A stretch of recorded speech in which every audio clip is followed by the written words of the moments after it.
la valeur fondatrice que nous connaissons. Alors, pourquoi après l'exil et pourquoi on peut supposer que c'est après l'exil? Pourquoi chronologiquement on peut penser que c'est après l'exil? Parce que les prophètes dits anciens ne connaissent pas Abraham, ils ne mentionnent pas Abraham. Alors Abraham est présent surtout chez les prophètes de l'exil. Et on verra, on peut dire aussi qu'après l'exil, la figure d'Abraham disparaît des textes bibliques. Dans les livres des chroniques, par exemple. Donc il y a un moment de l'histoire des Juifs où les textes parlent plus d'Abraham. Et ce moment, ce sont les textes qu'on date à peu près à l'époque exilique. Et pourquoi à l'époque exilique? Quelle est l'importance? Pourquoi Abraham joue ce rôle, peut être utilisé de cette façon? C'est un mythe fondateur commode, si j'ose dire, commode. C'est peut-être pas le mot le plus approprié, mais en tout cas, il présente certaines vertus, certains avantages. Premièrement, il présente l'ethnogénèse, donc la formation, le processus de formation du peuple juif. Il présente l'ethnogénèse, non pas sur le mode de la conquête, mais sur le mode de la négociation. C'est-à-dire, Abraham ne vient pas conquérir, il est présenté comme ger vetoshav, comme étranger résident, n'est-ce pas, migrant et résident.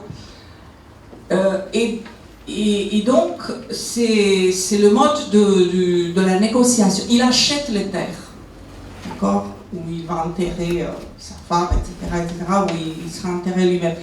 Il négocie avec les puissances locales.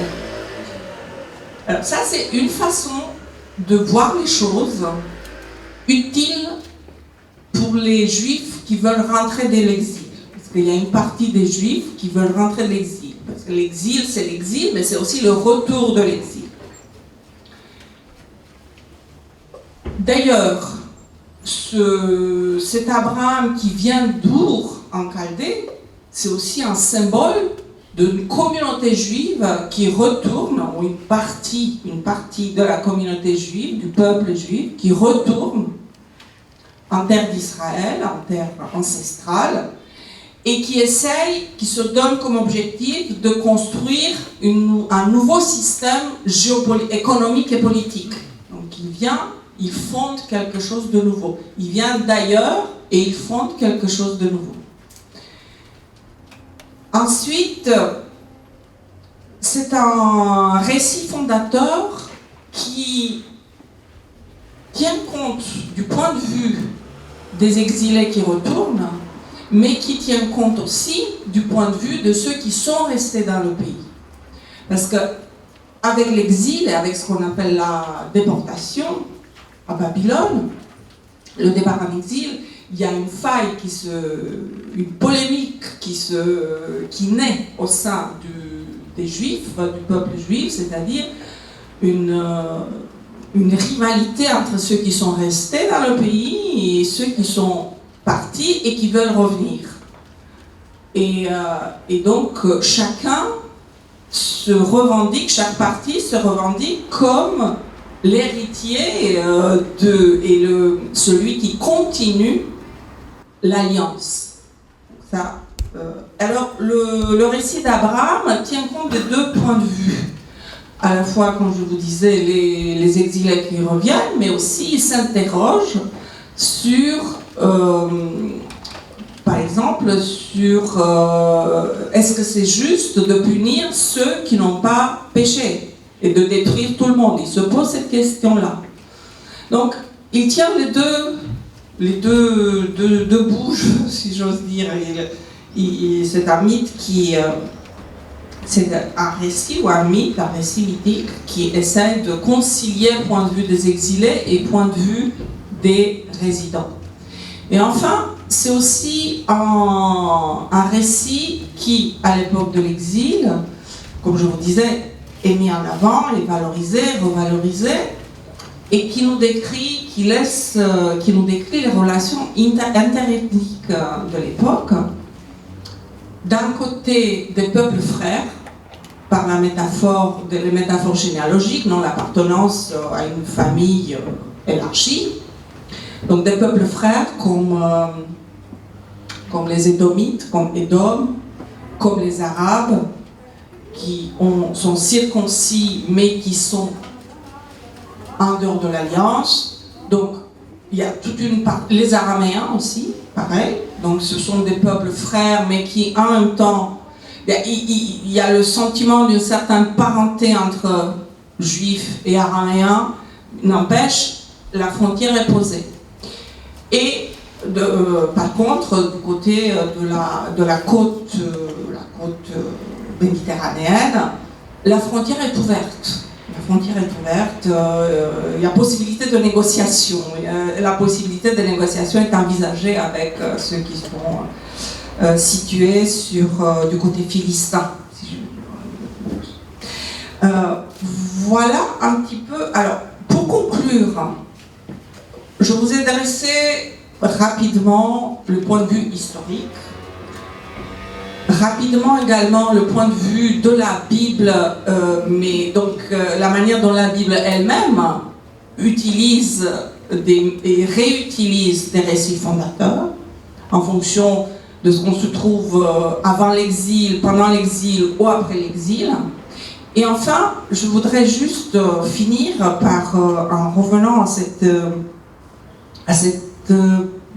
polémique, peut-être pas polémique, mais à ces questionnements qui préoccupent tellement le 19e siècle et qui ont suscité la question à quoi bon l'histoire et à quoi bon la Bible, en vous disant qu'il y a différentes réponses qui ont été apportées par les juifs, par les chrétiens, mais bon, moi je m'intéresse plutôt à la pensée juive, donc c'est celle-là que je connais mieux. Et donc, au XIXe siècle, quand le rationalisme et la déconstruction fait rage, n'est-ce pas, le judaïsme fait avec, essaie de se reconstituer, de repenser, non pas de se reconstituer, mais de repenser le rapport à l'histoire et le poids de la mémoire. Alors moi, je voulais juste donner deux exemples. L'historien Heinrich Gretz, qui nous dit que les croyances fondamentales n'ont pas besoin de sources historiques pour qu'il les valide. Donc on distingue, d'accord? Déjà au 19e, on essaie de distinguer entre l'histoire et mémoire. Et on peut trouver une refondation. Et deuxième position de Rabinovitz, qui nous dit que lui, il accepte toute la critique historique, la critique rationaliste de la Bible, et que cela ne va pas dévaloriser la Bible, mais au contraire va la renforcer. Bon, pour vous dire, faire un survol rapide de cette problématique Abraham, mémoire, histoire, judaïsme. Merci. J'ai trouvé le défi intéressant, donc je me suis dit, qu'est-ce que je vais faire? Eh bien, je vais essayer de lier cette figure musulmane d'Abraham à mes modestes réflexions sur le dialogue. Puisque cette figure est d'abord biblique, qu'est-ce que je vais faire? Je vais me demander si on peut établir un dialogue entre la figure musulmane et la figure biblique d'Abraham. Comme vous l'avez compris, donc le dialogue, dans notre sens aujourd'hui, le dialogue de reconnaissance entre la figure musulmane et la figure biblique d'Abraham, n'existe pas dans la tradition musulmane. C'est tout à fait normal. C'était stupide de voir. Il n'existe pas, je parle de la tradition. Et aujourd'hui, on veut créer ce dialogue, évidemment. Et pour moi, pour créer ce dialogue, on doit partir de la tradition. Donc je cherche dans la tradition quelque chose qui pourrait nous aider. Et ce que je trouve, moi, je vais vous dire si vous êtes d'accord, c'est ce dialogue polémique, qui a beaucoup de désavantages, beaucoup d'inconvénients, mais qui au moins est fondé sur les différences. Je vais l'illustrer par un savant cordon, Ibn Hazm. Il s'appelle Ibn Hazm. Il est l'auteur d'un livre qui appartient à un genre de la littérature arabe appelé les religions, les sectes, Al-Melal wa Nihal. Il est l'auteur d'un livre de ce genre, du genre les religions et les sectes, et contrairement à la plupart des livres de ce genre, Al-Melal wa Nihal, les religions et les sectes, celui de Ibn Hazm, alors il est vraiment très exceptionnel dans ce genre. Pourquoi? Parce que Ibn Hazm aborde le judaïsme par une lecture du texte de la Torah. Une lecture du texte de la Torah dans une version arabe, bien sûr. Une lecture du texte de la Torah dans une version arabe qui, selon certains, est à l'origine de la critique biblique dont nous parlait tout à l'heure ma camarade, qui est apparu en Europe, surtout en Allemagne, au XIXe siècle. Ibn Hazm, donc au XIe siècle, serait un précurseur. C'est la théorie de certains universitaires. Chez la plupart des auteurs musulmans, le mot Torah, Taurat, a un contenu très très vague. Et ça veut dire vraiment en gros que c'est le livre des Juifs, mais on ne sait pas plus. Ibn Hazm, lui, il sait exactement ce qu'il y a dans cette Taurat. En tout cas, il ne faut pas exagérer, je ne sais pas s'il connaît jusqu'au 613e commandement, mais il sait exactement ce qu'il y a dans la première partie de ce livre, le livre de la Genèse. Et qu'est-ce qu'il fait? Il mène une critique systématique de ce livre, textuel. C'est pour ça qu'on dit, certains disent qu'il est à l'origine de la critique biblique du 19e. Donc il mène une critique systématique de ce texte en suivant l'ordre du livre, donc à partir de la création du monde, Bereshit, en hébreu, à partir de la création, et puis il remonte comme ça. Et cette critique, vous vous rappelez ce que j'ai dit, on est dans le dialogue polémique, cette critique, elle cherche à montrer, c'est très très clair, il le dit, c'est quelqu'un de très, il est un peu caractériel, Ibn Hazm, un peu, on dit certains qu'il est passionné, mais plus que ça, il est un peu malade, il a des accès de colère, et bon. Donc c'est pas quelqu'un qui cache ce qu'il veut dire, il le dit très clairement, il dit tout ça, voilà, par cette critique, je démontre que la Torah n'est pas l'œuvre de Dieu, ni même l'œuvre de Moïse, c'est l'œuvre des Juifs eux-mêmes, qui ont manipulé la révélation originelle qu'ils avaient reçue. Cette révélation originelle, au contraire, se trouve intacte dans le Coran. Donc, vous voyez le côté polémique, évidemment. On ne peut pas, on est au XIe siècle, pas aujourd'hui. Le côté polémique qui est tout à fait normal, mais il ne faut pas, j'espère que je vais réussir à faire passer ce message, il ne faut pas mépriser le côté dialogue qui fait qu'un auteur musulman du XIe siècle va se pencher sur le texte de la Torah, même si c'est dans un but polémique, il a fait. Donc je vais vous faire une petite lecture, une lecture très libre, lecture, traduction, paraphrase du texte de ces trois passages de Ibn Hazm, avec Genèse 15, 7 et 8, donc la traduction de la Bible de Jérusalem. Il lui dit, je suis Yahvé qui t'a fait sortir d'Ur des Chaldéens pour te donner ce pays en possession. Abraham, vous savez qu'Abraham il a changé de nom. Au début il s'appelait Abraham, avant de s'appeler Abraham, après l'alliance. Abraham répondit, mon Seigneur Yahvé, à quoi saurais-je que je le posséderais? Ce qui nous importe surtout, c'est ce que nous dit Ibn Hazm, et donc je vous demande d'écouter cette traduction paraphrase libre que je vais vous donner, en comprenant bien qu'on a une polémique, mais de voir un peu que cet auteur a lu et il s'est intéressé au texte. Que dit Ibn Hazm? Il dit, loin de Dieu qu'Abraham ait tenu à son Seigneur un tel discours, car ce discours est celui de quelqu'un qui ne fait pas confiance dans l'information de Dieu, à tel point qu'il demande là-dessus une preuve. Il demande là-dessus une preuve. Si un objecteur ignorant disait, mais dans le Coran, et là, dans le Coran, Ibn Hazm fait référence à la sourate 2 du Coran, verset 260. Et donc là, je vais lire la traduction de Jacques Berck. Donc, Ibn Hazm continue à parler, il dit, si un objecteur ignorant disait, dans le Coran, il y a, donc la parole d'Abraham dans le Coran, mon Seigneur, fais-moi voir comme tu ressuscites les morts. Fais-moi voir comme tu ressuscites, c'est ça que Abraham a demandé à Dieu dans le Coran. Fais-moi voir comment tu ressuscites les morts. Si un objecteur ignorant disait cela et invoquait cet argument, ben, je lui réponds que entre les deux reprises, je ne sais pas si c'est une bonne traduction, dans les deux cas, dans la Torah et dans le Coran, Abraham a repris Dieu d'une certaine façon. Entre les deux reprises, je vous rappelle qu'Ibn Hazm il est un peu radical, donc excusez son langage. Entre les deux reprises, il y a une différence aussi grande qu'entre l'Orient et l'Occident. Car Abraham a demandé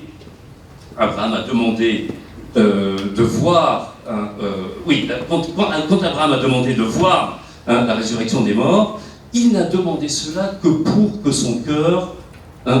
tranquilliser son cœur qui le pressait de voir le mode de cette résurrection, de voir comment Dieu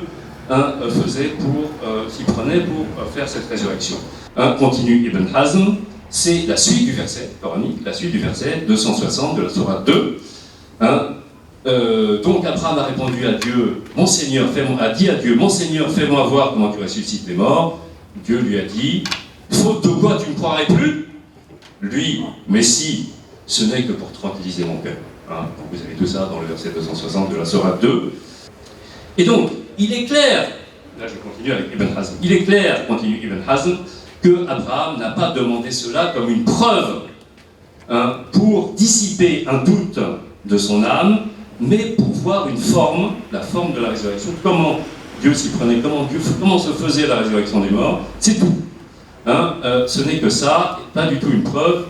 Il n'a pas demandé une preuve pour dissiper un doute qu'il aurait eu dans son âme, mais juste pour voir cette forme de la résurrection dans la Torah, donc la parole d'Abraham rapportée par les Juifs, et la parole de quelqu'un qui doute, qui demande une preuve par laquelle il saura que la promesse de Dieu est valide, par laquelle il connaîtra la validité de la promesse de Dieu.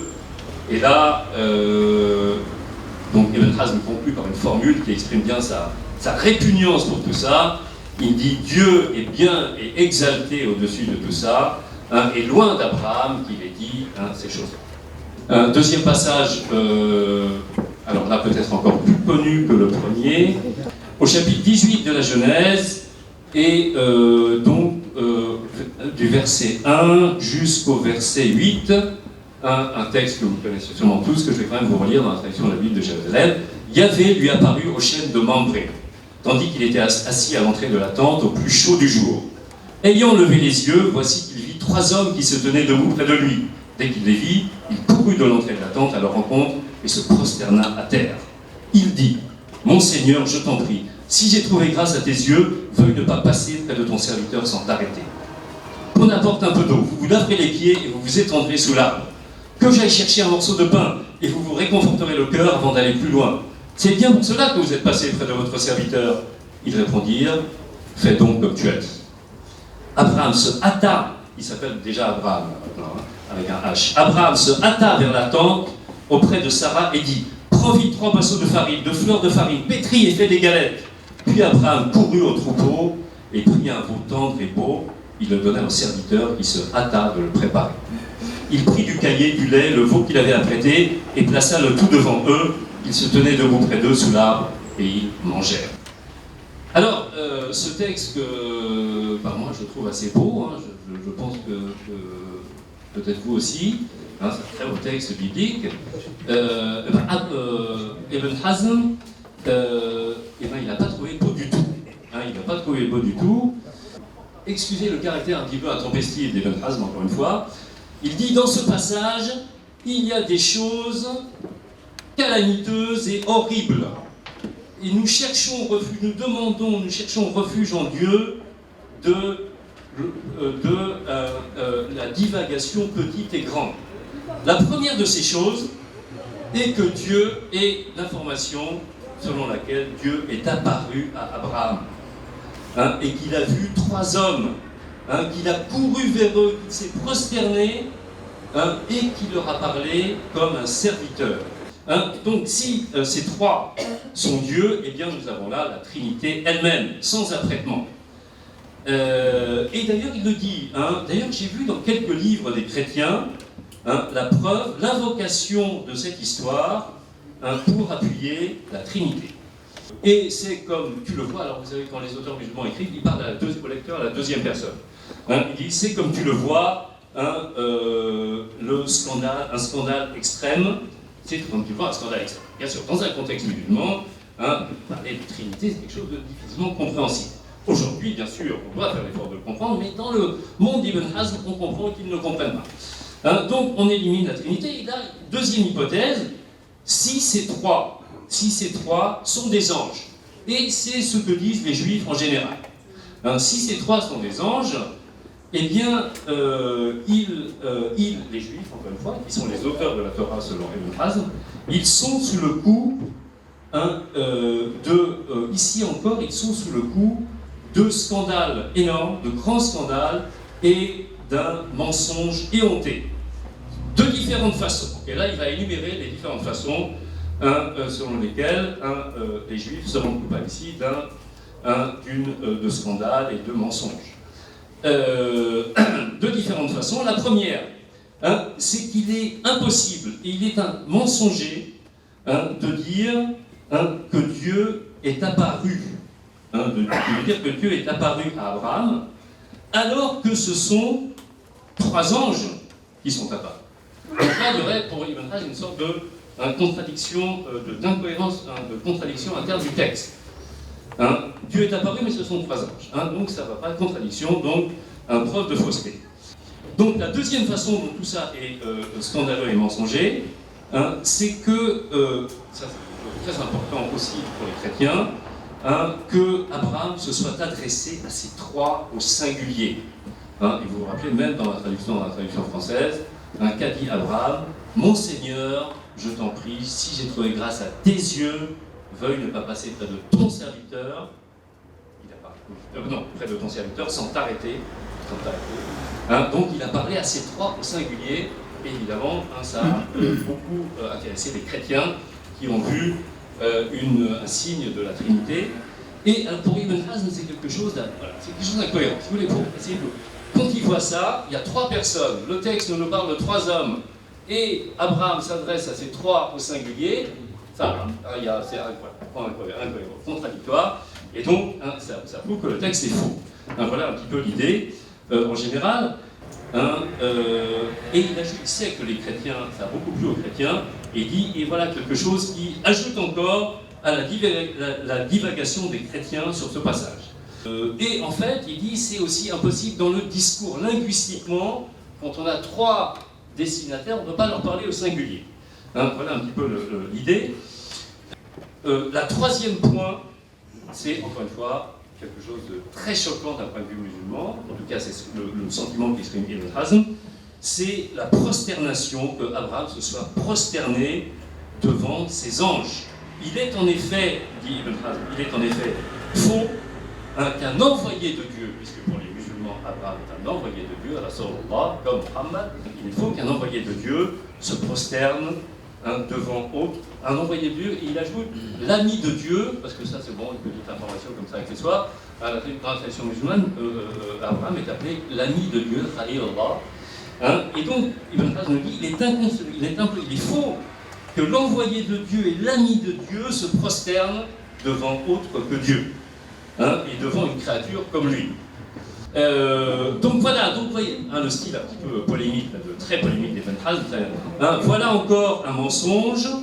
Et si les Juifs répondent mais non, c'est devant Dieu qu'il s'est prosterné, pas devant des anges, voilà encore un mensonge, parce que ça veut dire que nécessairement pour eux, Dieu est les trois. C'est trois. Donc on revient à la Trinité, c'est trois qui lui sont apparus. Soit il s'est prosterné devant Dieu, et dans ce cas-là, pourquoi trois personnes, trois hommes? Soit il s'est prosterné devant des anges, et alors pourquoi est-ce qu'on dit que c'est Dieu qui est apparu? Tout ça sans, vous voyez, l'impression que, et je pense que c'est une impression, c'est pas, si vous voulez, il y a des polémistes méchants. Je ne pense pas que Ibn Hazm soit un polémiste, je pense qu'il a une réaction vraiment spontanée tout ça pour lui, ce texte que nous trouvons beau, pour lui, ce texte est vraiment complètement incohérent. Hein, c'est une sorte de... Voilà. C'est vraiment... Et ça l'énerve. Hein, le quatrième point, hein, c'est que Abraham se soit adressé à ces trois hommes hein, comme leur seigneur, hein, quand il a dit, non seulement il s'est adressé aux anges en disant « mon Seigneur hein, », mais il a dit « veuille ne pas passer près de ton serviteur hein, ». Et ça choque aussi beaucoup Ibn Hazm. Alors encore une fois, si jamais on disait, mais non, hein, quand il a dit ton serviteur, il s'adressait en fait à Dieu, si donc celui à qui il s'adressait par cette parole, ton serviteur, c'était Dieu, eh bien on retombe dans la calamité précédente, que Dieu, hein, que ce qui soit apparu, en fait, on dit que c'est Dieu qui est apparu, mais en fait c'est trois hommes. Si ce sont les anges auxquels il s'est adressé, loin de Dieu, hein, que Abraham, envoyé de Dieu, ami de Dieu, loin de Dieu qu'Abraham hein, s'adresse à eux comme un serviteur, mais aboudia, hein, en assumant la servitude, hein, une servitude à autre que Dieu, une servitude à une créature comme lui. Sans compter en plus du fait qu'il est impossible hein, que, là il se répète un petit peu, hein, moi aussi je me répète, mais c'est de sa faute. Hein. Sans compter le fait, en plus du fait, hein, qu'il est impossible de s'adresser à trois au singulier. Cinquième point mentionné par Ibn Hazm, la parole, encore dans le texte de la Genèse, qu'on apporte un peu d'eau, vous vous laverez les pieds et vous vous étendrez sous l'arbre. Oui, c'est toujours sur le texte, hein, c'est ça qui est important. C'est ça, vraiment, le message que je vais faire passer, c'est l'attention d'Ibn Hazm au texte de la Genèse. Hein, parce que qu'est-ce qu'il dit? Il cite hein, que j'aille chercher un morceau de pain et vous vous réconforterez le cœur avant d'aller plus loin. Et donc ça aussi, c'est quelque chose d'inacceptable hein, pour Ibn Hazm, parce que si c'est Dieu à qui en fait Abraham s'adresse ici, eh bien là c'est pire que tout. Hein, là, nous sommes là dans une horreur inégalée et qui ne peut être indépassable. Hein, en fait, le fait d'attribuer à Dieu le besoin de se laver, de manger, etc. Si au contraire, hein, ce sont les anges à qui il s'est adressé, eh bien voilà un grand mensonge, hein, parce que Abraham ne peut pas ignorer que les anges ne réconfortent pas leur cœur, hein, que les anges ne réconfortent pas leur cœur hein, en mangeant un morceau de pain. Voilà. Qu'est-ce qu'on a ici? On a un mensonge vraiment grossier. Si on dit, s'ils disent, en fait Abraham, il pensait que c'était des hommes. Le troisième exemple, très rapide. Hein. Le troisième exemple, je ne vais pas vous le lire, hein, je vais juste vous le paraphraser. Hein, il est fondé sur la Genèse, le chapitre 20 de la Genèse, hein, l'histoire d'Abimelech, hein, où Abraham arrive dans un pays étranger et il arrive avec sa femme, il a très peur hein, que la beauté de sa femme attire les convoitises, en particulier du roi Abimelech, et il dit c'est ma sœur. Il dit c'est ma sœur, et après alors il y a des malheurs qui s'abattent sur Abimelech, parce que oui, Abimelech donc prend Sarah, la femme d'Abraham bien sûr c'est Sarah, ne sachant pas et pensant qu'elle est la sœur d'Abraham et pas sa femme, et après il y a des malheurs qui s'abattent sur lui, et ce qui est important, et donc après Abimelech va voir Abraham, et il comprend ce qui s'est passé, il lui dit mais qu'est-ce que tu as fait? Que nous as-tu fait? Hein, quelle offense ai-je commise contre toi, etc. etc. Et Abraham répond, et puis elle est vraiment ma sœur, la fille de mon père, mais non la fille de ma mère. Et elle est devenue ma femme. Hein, et voilà. Et alors Ibn Hazm, là encore, est très choqué par ça. Il dit, que fait la Torah ici hein, et les Juifs, qui sont les auteurs de la Torah pour lui, ils attribuent à Abraham le fait d'avoir épousé sa sœur. Hein, c'est un scandale. Mais ce qui est intéressant, hein, ce qui est très intéressant, c'est que là, il y a une histoire, c'est pour ça que c'était quand même important, excusez-moi. Hein. Il y a une personne, il dit, je suis allé voir l'hindou, que je connais. Hein, il a un nom arabe, oui, Ibn Nagrila. Ce Ibn Nagrila, c'est en fait Shmuel Hanaghi, qui est un grand personnage de l'époque, qui était à la fois un savant et un homme politique, un guerrier même, qui finalement qui a dirigé le califat qui a dirigé l'État de Grenade pendant 20 ans, quelqu'un de Shmuel Anaki, oui, sûrement certains connaissent, une figure très importante du judaïsme andalou. Il a dit, je suis allé le voir, et je l'ai interrogé sur ce verset. Et il m'a dit, mais non, t'as rien compris, toi le musulman, tu comprends rien, tu connais pas l'hébreu, parce qu'en hébreu, le mot sœur, achot, ça veut dire aussi une proche parente. Donc quand il a dit, voilà, et voilà, donc vous voyez, ils disent quoi, ça veut dire aussi une proche parente, et, mais Ibn Hazm ne se laisse pas abattre, il dit, d'accord, peut-être qu'en hébreu, achot, qui est très proche de Ocht, la sœur en arabe, peut-être que ça veut dire une proche parente, mais que dit le texte, que dit votre texte à vous les juifs, qu'est-ce qu'il a dit à Abraham? Et puis elle est vraiment la sœur, la fille de mon père, mais non la fille de ma mère. Donc apparemment, il ne voulait pas entendre, il n'entendait pas le mot achot dans le sens de parente, mais vraiment dans le sens de sœur. On s'arrête là pour conclure, et pour essayer, voilà. Donc je pense que vous avez été sensible au côté polémique. Non, attends. On s'arrête là avec Ibn Hazm et notre lecture. Je pense que vous avez été sensible et un peu, on va dire, défavorablement sensible au côté polémique d'Ibn Hazm. Maintenant, c'est à moi de vous, d'inverser votre sentiment, ou en tout cas de l'atténuer un petit peu, pour dire, mais finalement, tout ça, qu'est-ce qu'on peut en tirer? Quelle est l'inspiration qu'on peut en tirer pour le dialogue que nous cherchons?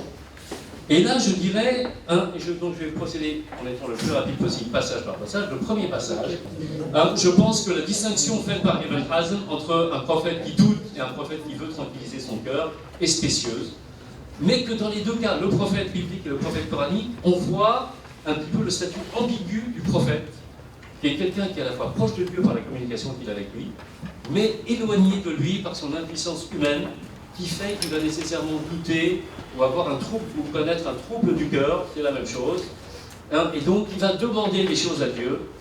Et là, si on dépasse la distinction faite par Ibn Hazm, on peut faire un dialogue intéressant et productif là-dessus, sur le prophète des lignes. Le prophète, l'ambiguïté du prophète, qu'on retrouve à mon avis dans la Torah et dans le Coran, de deux façons différentes.